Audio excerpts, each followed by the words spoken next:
feels so good to be back in the Midwest. It feels so good to be here on the trail, helping to make sure that Mandela Barnes is the next United States Senator from the state of Wisconsin.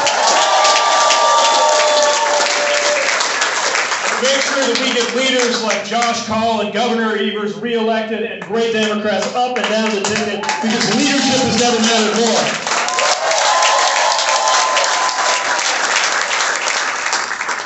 Good energy here. I can't wait to go back and tell people, because everybody's asking how's it going in Wisconsin. I can't wait to tell them that in Wisconsin people are fired up, going to the polls, and ready to make sure we have a good result.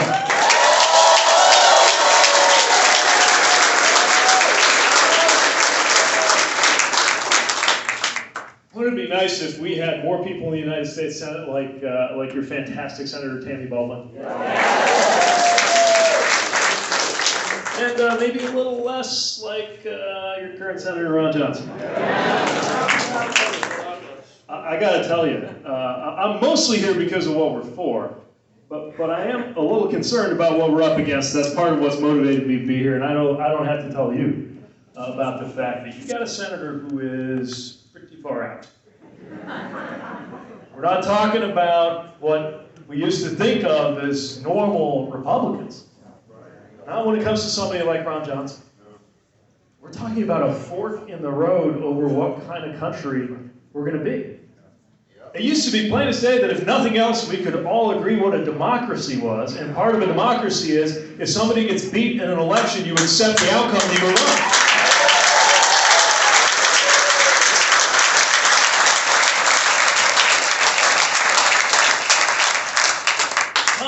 When Democrats and many Republicans alike would say that one thing they could agree on is that Social Security ought to be there for the next generation, just like the last generation, and not an accounting.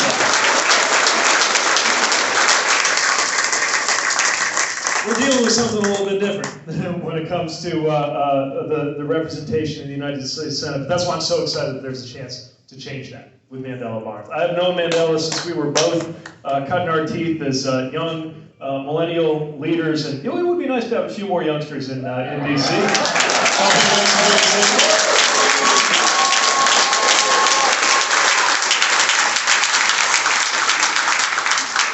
I've also seen his commitment to solving problems and getting stuff done. And that's what we have been about, especially in these last couple of years. Look at what's actually gotten done. That's why I don't want to dwell too much on what we're trying to prevent without reminding everybody what we're trying to protect. An American Rescue Plan that brought our economy back from the grip of a potential recession or even a depression. That's no small thing.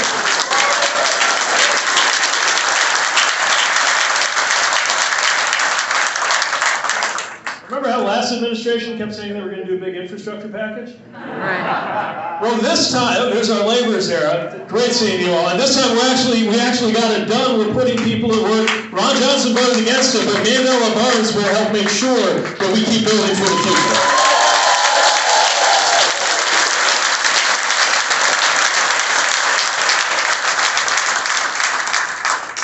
We think it's actually important to keep your promises when you run for office. And promise after promise is being kept, even though there are some in the Senate, like one of your senators, who insist on doing everything the hard way. Even things we all ought to be able to agree on, like seeing to it that veterans who are exposed to burn pits get health benefits. He voted to block that before he was finally shamed into voting for it. Said no on cloture, stood in the way. But when you have somebody who's actually focused on solving problems instead of just mentioning them, everything changes. That's why I think we shouldn't be afraid to talk about any problem we face in this country, including some really tough ones, like inflation. That's real. That's a real challenge here, just like it is in Europe and everywhere else in the developed world. So the question isn't, do we care about inflation or not? The question is, when it comes to fighting inflation, would you rather have somebody who sided with big pharmaceutical companies and said no to $35 insulin? Or would you rather have somebody like Mandela Barnes who knows who he represents and will make sure that the American people come first?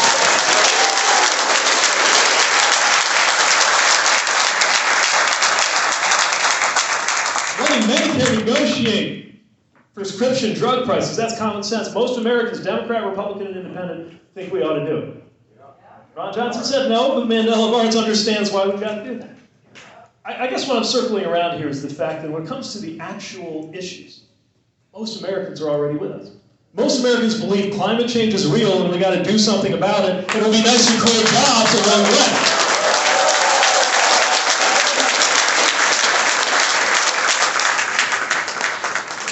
Most Americans believe the most important thing when it comes to our children at school is not whether they're going home to two moms or two dads, it's whether they're going home safe every single day.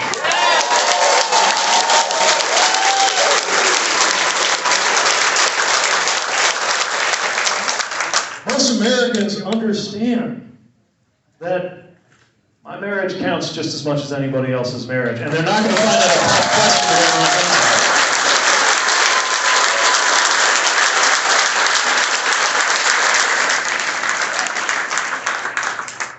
Most Americans agree that God does not belong to a political party.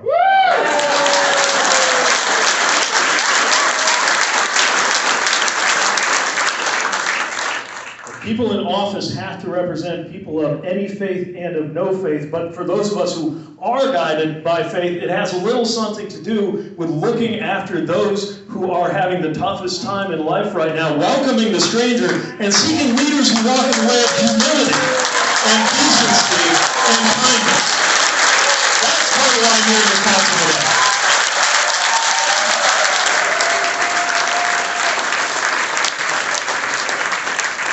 And yes, most Americans support a woman having the right to choose and aren't going to criminalize abortion.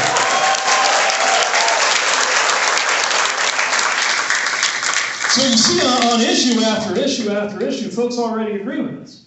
But I'm not saying that to say, oh, our work is done, we can all just go home now.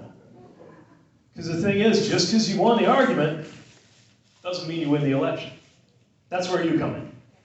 That's where this energy of this room and everybody who has already been asked in call after call and email after email and text message after text message, TikTok after TikTok, to do even more, to give even more, to knock on even more doors, to be even more involved. But this is why it actually matters. This is going to be a barn burner.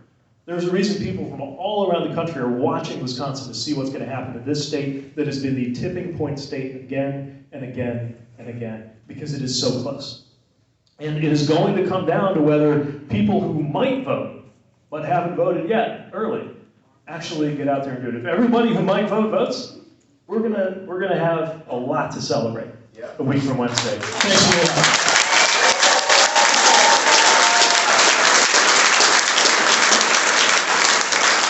And when we do, and I want to leave you with this, it's not just going to be about what we were fending off, what we were preventing, scary though that might be.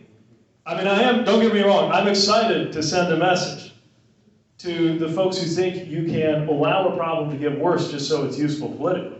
I'm excited to send a message that the American people prefer those who build bridges over those who ban books. Don't get me wrong.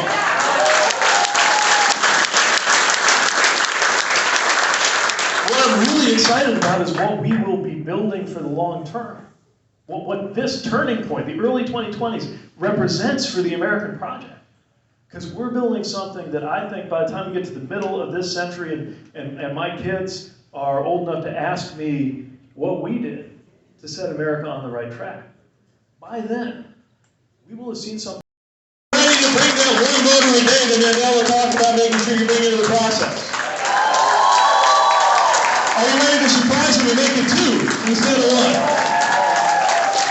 Then I'm going to be making a very, very happy set of congratulatory phone calls into Wisconsin a week from Wednesday, and it's going to be thanks to you. Thanks for your engagement. Thanks for your involvement.